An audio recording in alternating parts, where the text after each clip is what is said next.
Son las 3 de la mañana. O sea, imaginemos este escenario por un segundo. Un bebé lleva llorando horas, sin consuelo alguno por los cólicos. Un escenario bastante conocido por muchos. Totalmente.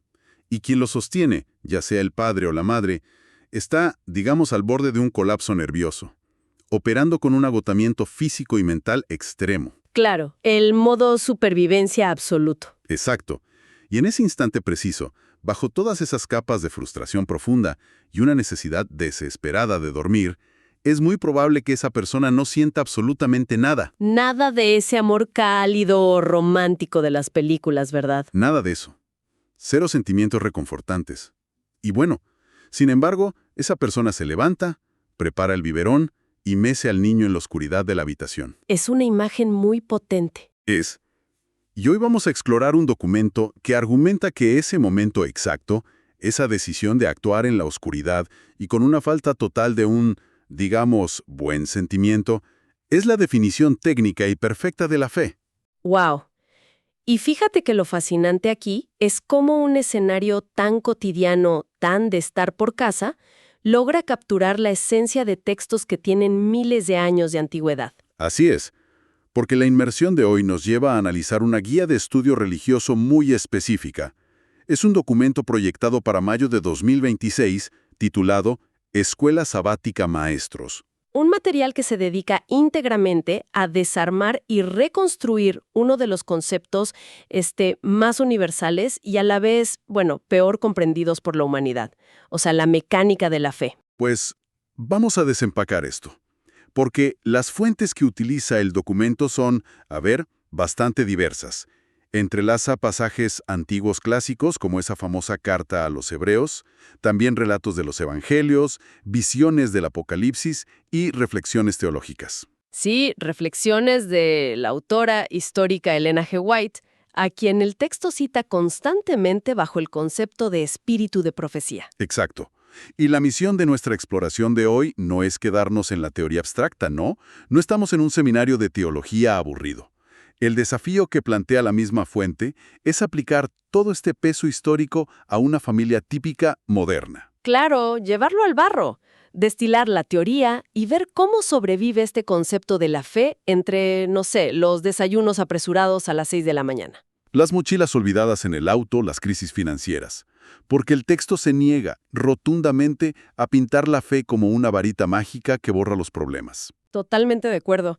De hecho, el documento valida de forma muy abierta esa tensión constante que existe en la mente de cualquier persona. Esa lucha entre la razón empírica, la duda que te paraliza y la necesidad de creer. Es pragmatismo puro frente al caos. Y, alguien hizo una comparación alguna vez que me parece fantástica para iniciar este análisis. Decía que la fe es como la señal de Wi-Fi.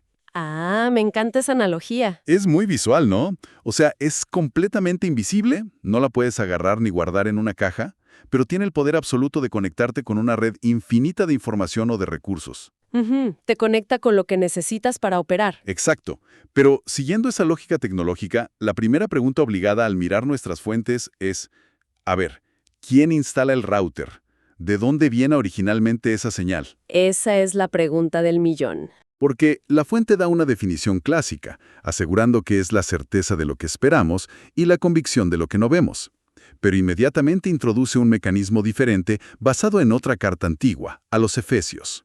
Y si conectamos eso con el panorama general de la teología de este documento, esa carta a los Efesios establece una premisa que, fíjate, cambia toda la responsabilidad de las personas. ¿En qué sentido la cambia? En que argumenta que la fe no es algo que se origine en nuestra psique. O sea, establece claramente que es un don directo, es un regalo impulsado por una fuerza divina, el Espíritu Santo. O sea que no es de fabricación propia. Exacto. Y luego lo refuerza con otro texto antiguo que detalla cómo se reparte una medida de fe a cada persona. El mecanismo que intentan explicar es que no es un recurso emocional que alguien pueda manufacturar a base de pura fuerza de voluntad. Bueno, pensemos en qué significa esto para esa familia imaginaria que estamos observando. Pensemos en la carga mental de criar hijos o de ir al trabajo todos los días. Es una presión inmensa. Es brutal. Existe una presión social enorme por tener que fabricar paciencia, fabricar amor o una actitud positiva todo el tiempo frente a los problemas. Es algo que te exprime hasta dejarte vacío. Claro, porque dependes de tu propia energía. Sí. Entonces, entender que bajo esta perspectiva la fe es un regalo que simplemente se recibe y no un producto que tienes que sudar para fabricar, pues debería ser un alivio gigantesco. Es un alivio estructural tremendo. Es pasar de la autogestión espiritual y agotadora a la simple receptividad. El documento explica que, en su núcleo, la fe es una respuesta humana a una iniciativa divina. O sea, ¿el primer paso no lo damos nosotros? Exacto. El creador hace el primer contacto. El trabajo de la persona no es generar la conexión de la nada, sino estar dispuesta a cooperar.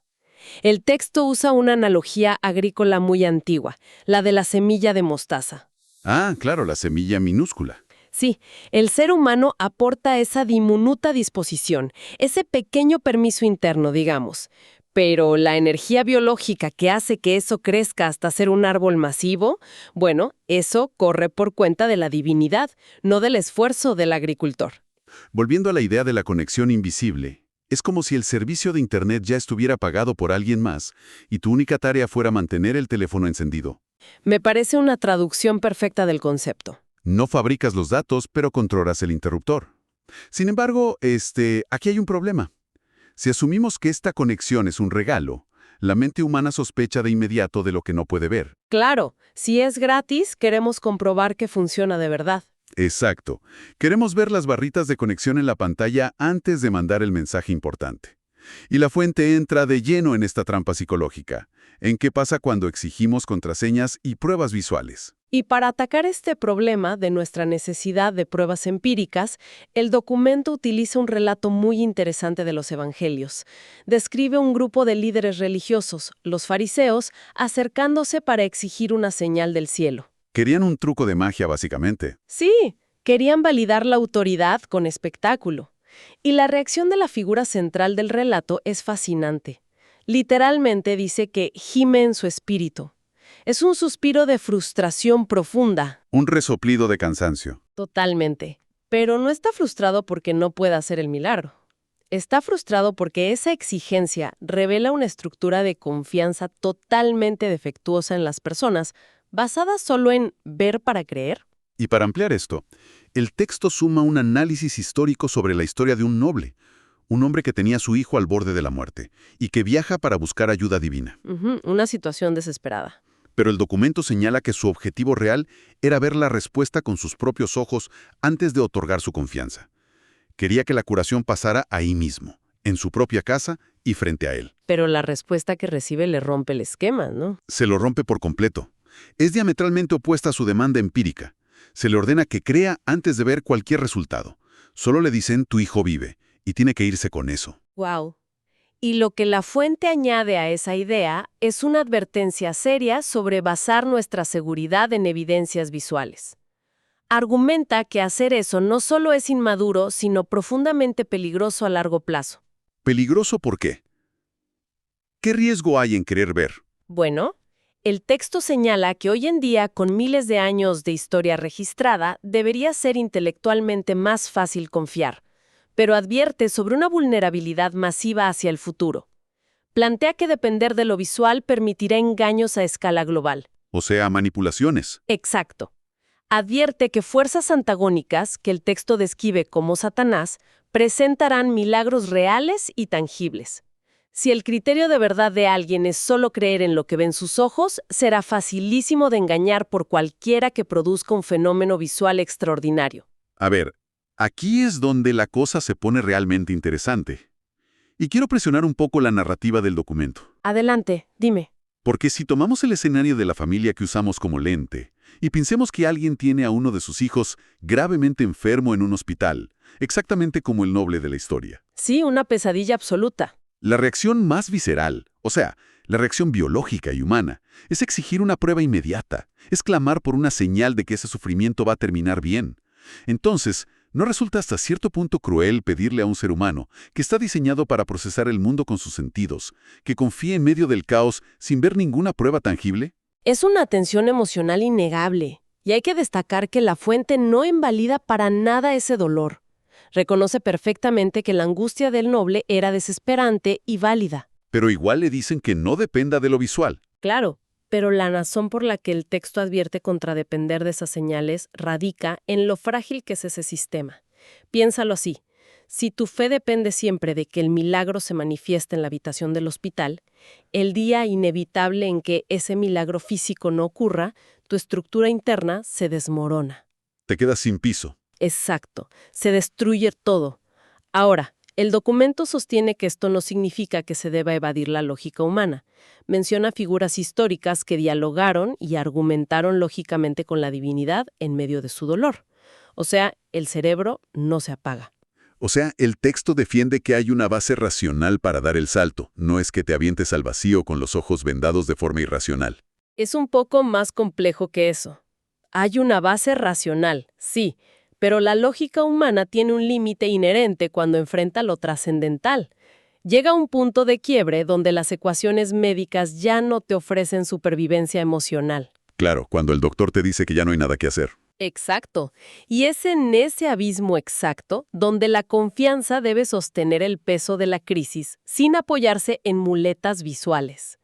Si necesitas ver para que exista la confianza, entonces, según la fuente, no es fe, es simple observación empírica. Esa distinción es fuertísima y obliga a dar un giro radical en cómo procesamos nuestras reacciones cotidianas, porque si no podemos depender de las señales visuales, ni de que los problemas familiares se resuelvan ahí, tangiblemente, entonces, ¿qué sostiene a alguien cuando la vida se vuelve insoportable? Es la pregunta central. Y esto nos conecta con una de las propuestas más contraintuitivas de toda la exploración.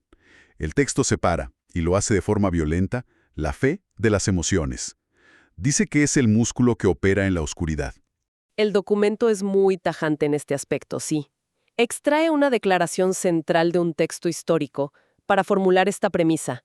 El sentimiento de por sí no es fe. Esa frase es pesada. Muy pesada. Y elabora sobre esa idea afirmando que una estructura religiosa que se alimenta y sobrevive únicamente de las emociones, del éxtasis o del bienestar psicológico, carece por completo de valor real. Espera, pero eso me resulta sumamente contraintuitivo hoy en día.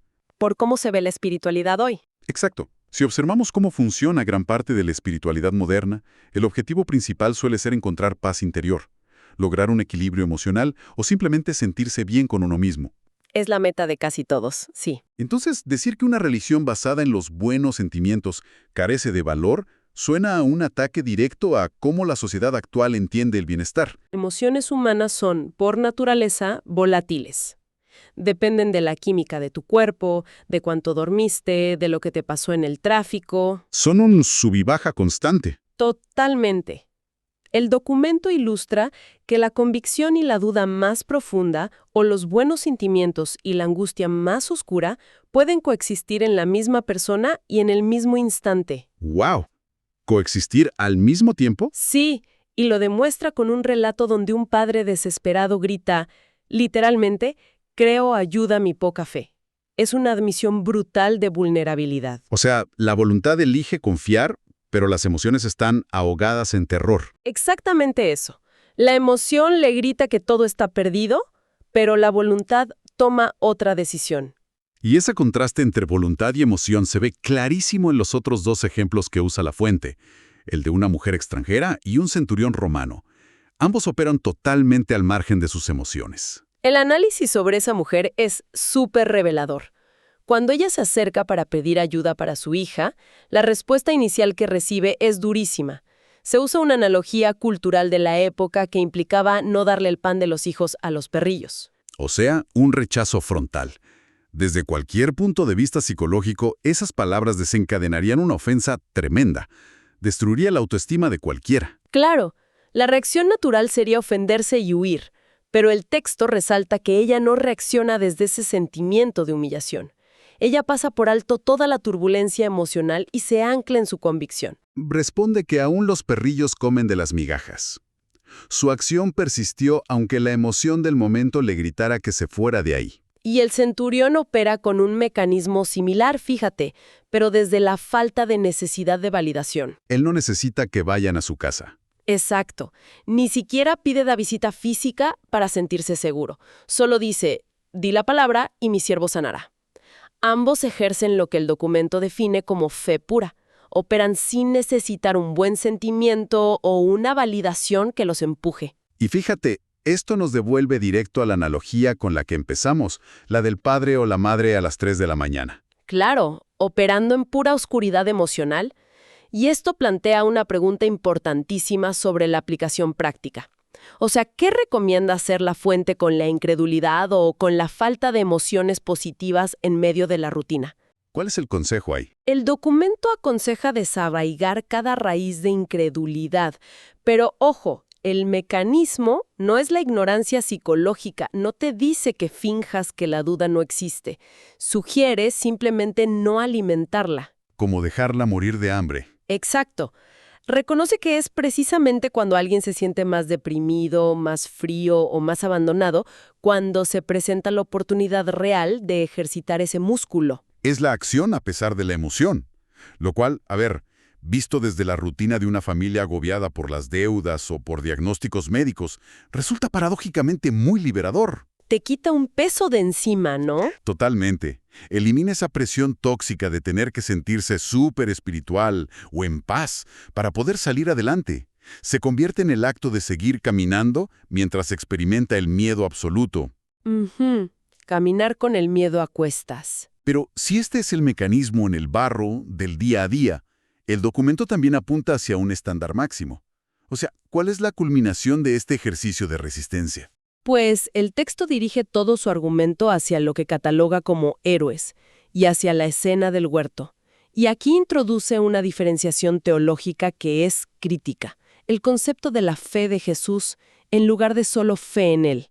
Y para preparar el terreno, la fuente hace un recorrido por héroes históricos antiguos, figuras de mucho peso, líderes, reyes, exiliados. Sí, gente que uno pensaría que lo tenía todo resuelto. Pero al leer los detalles que destaca el documento, hay un patrón que rompe por completo con cualquier expectativa moderna de éxito. Todas estas personas, sin excepción, sufrieron calvarios indescriptibles. Persecuciones, calumnias, de todo. Exacto. Encarcelamientos, la pérdida instantánea de familia y patrimonio. Para el mundo de su época, e incluso bajo nuestros estándares de éxito, parecían perdedores absolutos. Terminaron en calabozos o desterrados. Y sin embargo, el documento afirma que ellos poseían la verdadera riqueza. Y es aquí donde la fuente introduce un desarrollo histórico muy interesante, un punto de inflexión teológico que ocurrió a finales del siglo XIX. ¿Qué cambió en ese momento? Pues el texto relata que antes de esa época existía un énfasis desproporcionado en el esfuerzo humano por cumplir normas, lo cual generaba una religión basada puramente en la ansiedad por el desempeño. La rueda del hámster de portarse bien. Exacto. Y el gran cambio de paradigma fue equilibrar eso, entendiendo que el objetivo no era solo tener fe en la figura histórica para salvarse, sino apropiarse de su misma fe, internalizar su mecanismo de confianza. A ver, hay una diferencia semántica y psicológica abismal en cambiar esa pequeña palabra. Tener fe en alguien es confiar en que te hará un favor o te salvará. Claro. Pero tener la fe de alguien es adoptar su misma manera de procesar la realidad, su misma óptica. Y el ejemplo supremo que usa la fuente para ilustrar esto es el relato del huerto, horas antes de una ejecución. Es un relato desgarrador. El texto describe una angustia extrema, al punto de experimentar sudor como gotas de sangre ante el terror inminente. Un terror biológico y psicológico absoluto. Y en medio de eso, la declaración es básicamente que no se haga lo que yo quiero, sino lo que tú quieres. Poseer esa fe, según este documento, es alcanzar ese nivel de sumisión incondicional. Es el punto culminante de todo este análisis. Representa la victoria absoluta sobre nuestro instinto más básico de supervivencia y sobre el ego. Y fíjate, contrasta de frente con cómo la modernidad intenta instrumentalizar lo espiritual. Es un choque brutal. Porque culturalmente hay una tendencia enorme a tratar la fe como si fuera una moneda de cambio o, no sé, una tarjeta de crédito cósmica. Sí, metes fe en la maquinita y esperas que salga el premio. Exacto. Inviertes fe y esperas que el sistema te devuelva prosperidad, que tus hijos nunca se enfermen y una burbuja de protección contra el sufrimiento. Pero todos los ejemplos que aporta el documento demuestran lo contrario. No fue un escudo contra el dolor. De hecho, ejercerla fue exactamente lo que metió a estos personajes en los peores problemas de sus vidas. Destruye por completo la idea de usar esto como herramienta de negociación. Retomando la historia del hombre en el hospital con su hijo enfermo, su impulso era usar lo divino para resolver su problema físico. Claro, un intercambio transaccional. Pero alcanzar este estándar máximo implica pasar una experiencia vital donde, oye, incluso si el diagnóstico médico es terminal, o si pierdes tu trabajo, o la familia se rompe, puedas mantener la cordura. Como dice la autora que citan, es la capacidad de reposar sabiendo que hay alguien superior al mando del timón. Esa frase, saber que alguien está en el timón, te cambia todo cuando sientes que el barco se hunde y el agua ya te llega a las rodillas. Te da un ancla. Totalmente. Aplicado a nuestra familia modelo, significa que la red invisible de Wi-Fi no va a evitar mágicamente que el adolescente tenga una crisis, ni va a pagar la renta. Lo que proporciona es el anclaje estructural que los mantiene unidos. Les permite operar bajo la convicción de que hay un propósito superior de fondo, incluso cuando todo a su alrededor carece de sentido lógico. En definitiva, esta disección revela que la mecánica genuina requiere soltar la ilusión de control. ¿Qué es lo que más nos cuesta? Muchísimo. Implica aceptar que nuestra capacidad racional tiene un límite, que nuestras emociones son brújulas súper defectuosas para tomar decisiones existenciales, y que la victoria más profunda muchas veces se ve como un fracaso rotundo ante los ojos de la sociedad. Es una reestructuración completa de lo que entendemos por éxito y resistencia. Si, digamos, destilamos las ideas más potentes de este análisis, emergen mecanismos muy claros. A ver, resumiendo. Primero, que esa conexión invisible y vital es un regalo que te dan. No es el resultado de tu esfuerzo agotador por generar virtudes de la nada. Exacto. Y segundo, que el mecanismo operativo es una decisión activa que se sostiene a pesar del miedo que te paraliza y sin necesitar validación emocional constante. Es un sistema que abraza la coexistencia con la duda. Con la honestidad de admitir que a veces lo que uno quiere y lo que siente están peleados. Y por último, el punto de llegada no es conseguir una vida cómoda y sin problemas, sino desarrollar esa capacidad de operar en medio del caos con una confianza que no depende de los resultados inmediatos. Para quienes nos escuchan y observan sus propias rutinas, el texto ofrece una perspectiva muy liberadora. No hay necesidad de fabricar sentimientos de paz para que tu conexión sea real, ni tienes que exigir que caigan señales del cielo. El documento insiste en que la conexión está garantizada. El verdadero trabajo nuestro es simplemente decidir no apagar el receptor cuando la pantalla dice que no hay señal visible. Y eso nos deja una idea profunda resonando sobre nuestras expectativas. Vimos cómo nos desesperamos por usar esta conexión para obligar a que la realidad se adapte a lo que queremos. Y aquí surge una paradoja final enorme, porque si el estándar más alto documentado es esa respuesta de sumisión en medio del terror, entonces es muy probable que la verdadera prueba empírica no ocurra cuando todas las piezas de tu vida encajan perfecto. Claro, cuando todo va bien es fácil. Exacto. Quizás el momento de mayor exigencia técnica y espiritual llega precisamente cuando la vida te entrega con una precisión dolorosa exactamente lo opuesto a lo que has estado pidiendo a gritos. Y aún frente a ese escenario, eliges conscientemente no desconectarte de la red. Es una perspectiva que cambia por completo el panorama. Te deja pensando, sin duda. Nos encontramos en nuestro próximo análisis a fondo.